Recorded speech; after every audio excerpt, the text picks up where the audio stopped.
Halo semuanya, para penonton gua mau bilang Jebret Tim, tapi ini bukan di channelnya Jebret Media. Selamat bergabung lagi di channel Valentino Jebret, di mana setnya tergantung di mana gue syuting sebelumnya. Gue tadi habis syuting sama teman-teman dari Tranmere, dan ini menarik sekali karena berhubung ngomongin Tranmere, kita sekalian ngomongin hal-hal yang sekarang lagi rame ya.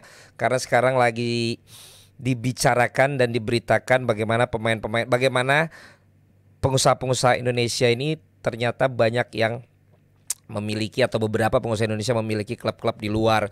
Dan luar biasanya tahun ini klub-klub yang dimiliki ataupun pengusaha Indonesia yang memiliki saham di klub-klub tersebut ini pada berprestasi ya. Ini sungguh-sungguh hal yang bagus sekali dan juga positif tentunya. Kenapa? Karena kita bukan di level pemain kita bisa masuk di sana apa enggak, tapi kita di level kita yang punya klubnya.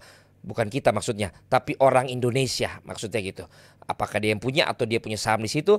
Jadi kita harus lihat dulu what we have gitu. Jadi kita juga harus lihat dulu apa yang kita punya. Jangan selalu mengeluh, jangan selalu melihat dari sisi yang sulit. Bagaimana nih pemain-pemain kita nggak bisa masuk di sana? Jangan di situ dulu. Yang penting adalah pengusaha-pengusaha Indonesia memiliki saham ataupun memiliki mayoritas ataupun memiliki klub tersebut. Nah ini berarti kan kita ada di atas kastanya pemain-pemain luar. Kenapa? Karena pemain-pemain luar itu malah digaji sama pengusaha-pengusaha Indonesia, ya kan? Nah, ketika memang pengusaha-pengusaha Indonesia ini mau mengelola dengan benar juga, tentu juga mereka harus melakukan secara benar. Nah, ketika memang ada pemain-pemain Indonesia yang akan dicoba misalnya tapi juga belum compete, ya ini kan artinya tantangan lagi buat pemain-pemain Indonesia supaya mereka bisa compete dengan adanya satu kemudahan, karena bisa aksesnya lebih mudah, bisa berkomunikasinya lebih mudah, bisa ngajuin profile pemainnya juga lebih mudah karena kan lebih terjangkau sama-sama orang Indonesia. Tapi ketika memang belum di-approve dimanapun klub-klub yang dicoba dengan latar belakang punyanya ataupun juga ada kepemilikan saham pengusaha Indonesia, jangan kecil hati.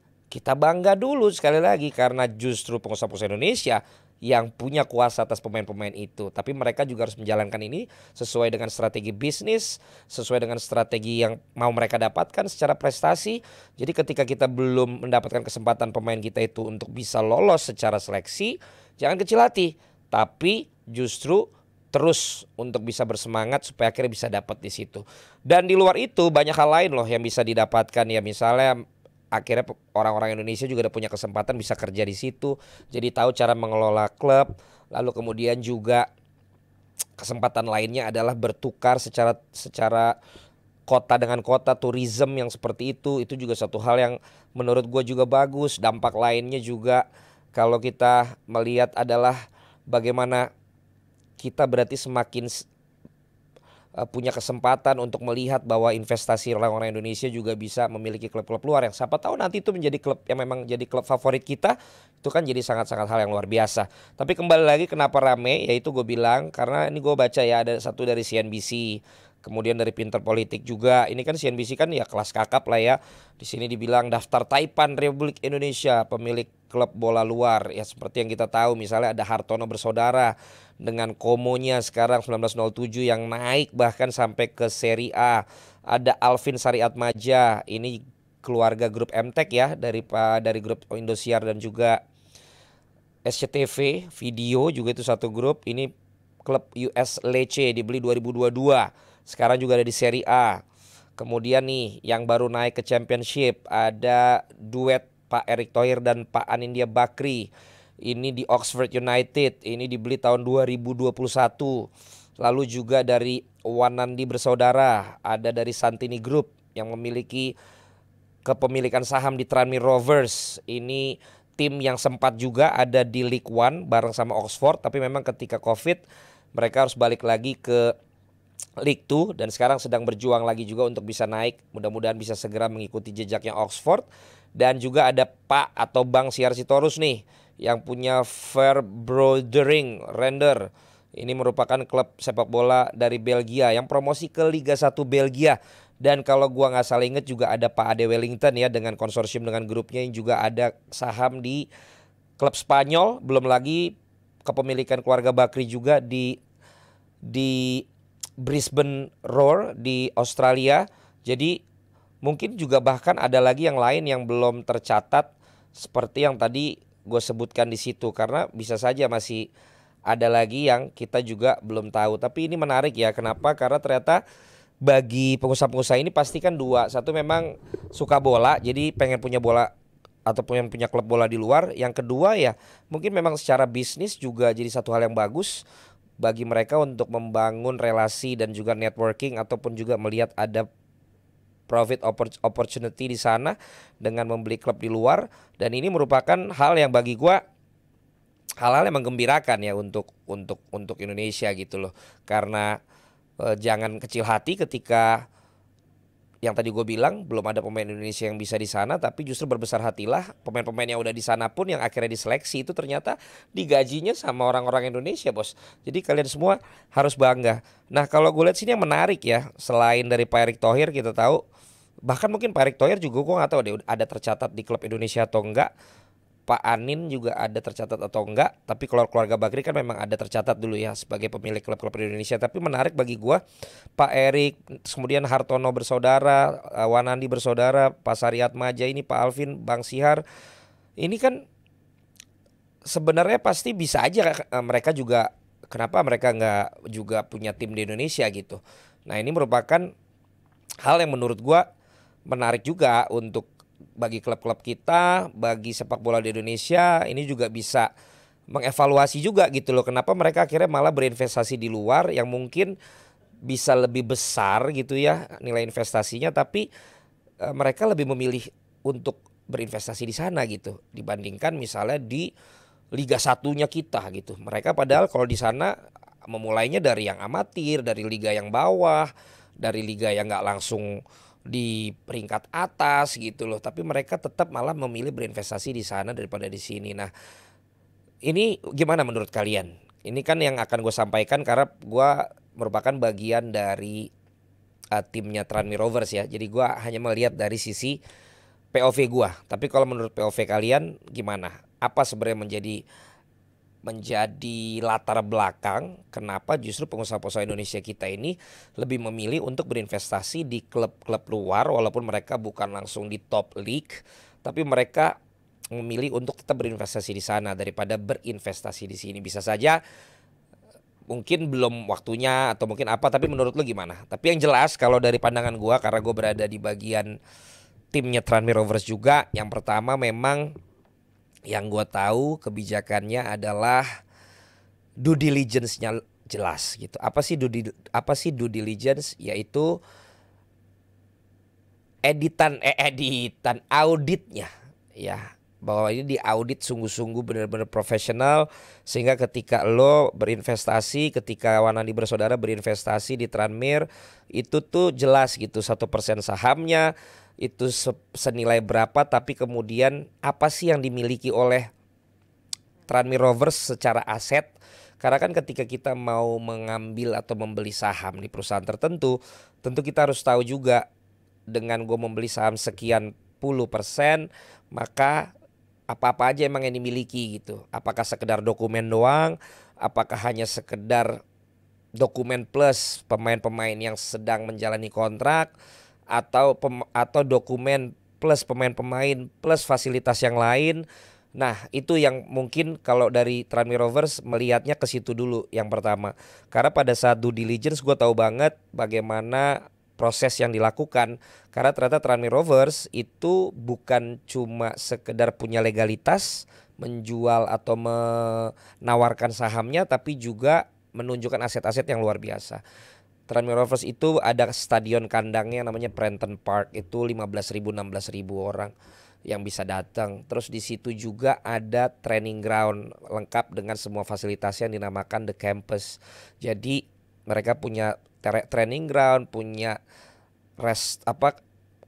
tempat sport science pemain di sana, kemudian kelas-kelas ada di sana, kantor ada di sana, sampai ke gymnya juga di sana, lalu juga tempat gizinya, restoran dan dapurnya tuh ada di sana. Jadi gue pernah lihat sendiri juga bahwa itu lengkap. Training groundnya juga ada 4 atau 5 lapangan, bahkan dipakai juga sama tim sepak bola wanitanya Liverpool yang juga berkantor di sana.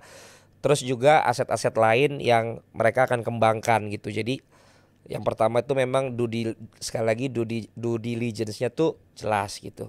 Kemudian kalau gue ngelihat itu faktor yang kedua adalah bagaimana sistem organisasinya tuh juga, sistem manajemennya juga sangat profesional gitu. Mulai dari kepengurusan, mulai dari hal bisnisnya, mulai dari developmentnya dan lain sebagainya tuh semuanya profesional sekali.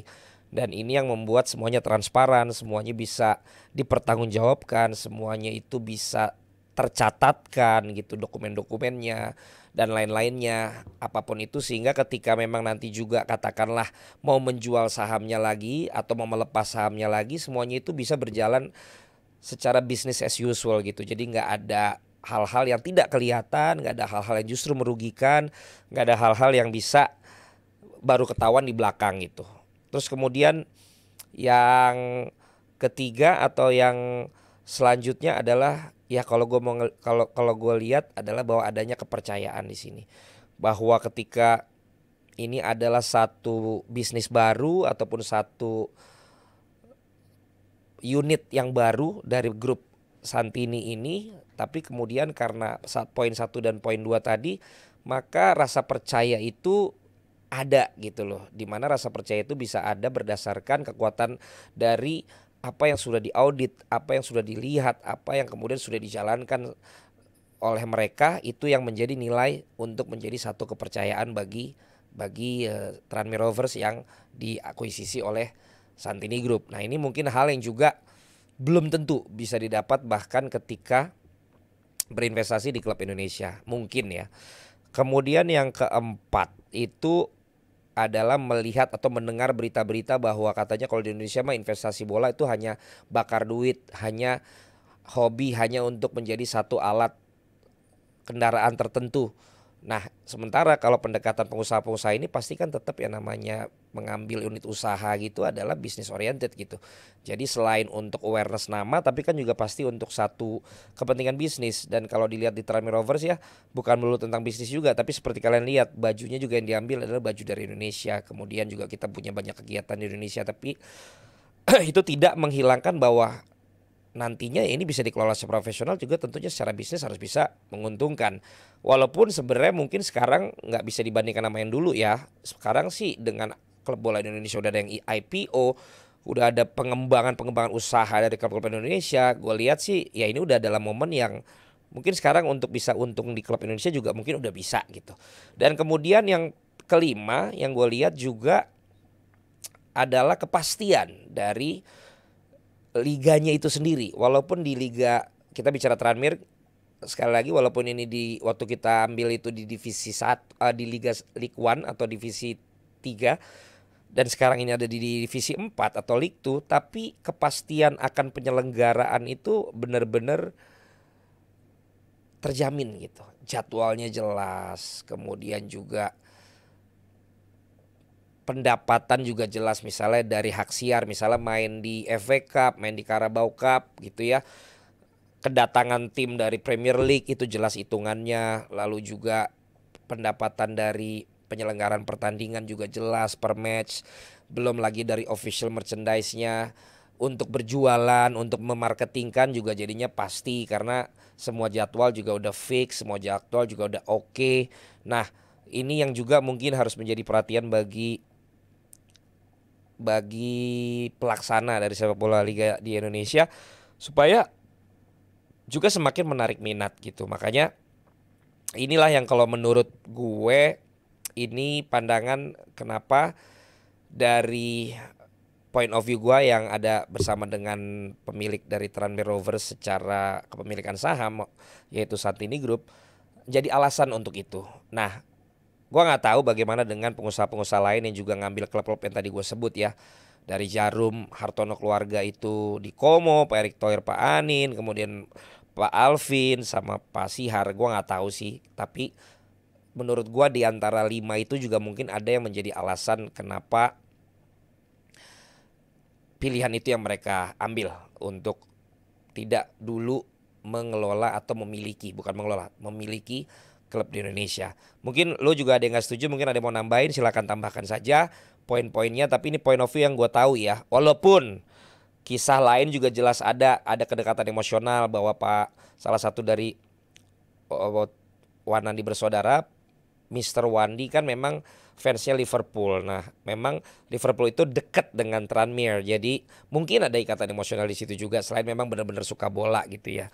Terus juga dulu memang Santini Group juga punya usaha, bahkan punya pabrik atau apa ya, kalau gua nggak salah juga ada di Inggris gitu. Jadi Inggris tuh bukan satu tempat yang baru untuk Santini Group gitu. Jadi tapi itu kan di luar dari yang gue bilang kenapa mereka tidak mengambil yang ada di Indonesia. Nah, kalau memang itu benar adanya dan benar juga bagi pengusaha-pengusaha Indonesia yang belum mengambil klub di Indonesia tapi punya klub di luar, seperti itu alasan-alasannya. Nah, ini kan berarti juga jadi satu momen bagi penyelenggara Liga Indonesia, bagi klub-klub di Indonesia untuk bisa menarik investor atau bisa untuk menarik klubnya untuk mendapatkan atau menjual sahamnya atau bahkan diambil kepemilikannya ya melalui perbaikan hal-hal tadi. Dan itu nggak bisa dilakukan oleh salah satu pihak tadi, tapi baik klubnya sendiri iya, pengelola liganya iya, federasinya juga iya, sehingga semuanya bisa lebih profesional, lebih menjanjikan untuk menguntungkan, lebih bagus untuk awareness, lebih teratur, lebih secure, lebih aman. Gue rasa itu juga akan membuat banyak sekali nanti pengusaha-pengusaha top Indonesia yang belum berinvestasi di bola akan mulai berinvestasi di bola. Sekali lagi itu pandangan gue, itu POV gue. Mungkin lu juga punya POV yang berbeda, silahkan tulis di kolom komen. Dan ini adalah baju yang kemarin sempat viral ya, Tranmere Rovers yang ini. Dan yang belakang juga ada di EA Sports FC juga, kalau kalian main game tuh di situ juga ada. Jadi luar biasa. Sampai divisi 2 ataupun juga divisi 4 di League 2 aja di EA Sport FC tuh ada semua dengan lengkap bajunya, nama-namanya tuh luar biasa guys. Itu juga jadi patokan bahwa di Liga 4-nya Inggris aja mungkin lebih pasti, lebih teratur, lebih menjanjikan bagi EA Sports FC dibandingkan misalnya liga-liga lain yang belum ada di situ. Jadi itu juga satu gambaran aja. Itu aja sih thoughts atau pandangan atau POV dari gua tentang pengusaha-pengusaha kakap di Indonesia yang berinvestasi di klub luar tapi kenapa belum berinvestasi di klub Indonesia. Sampai ketemu lagi di episode berikutnya. Valentino Jebret undur diri. Ciao.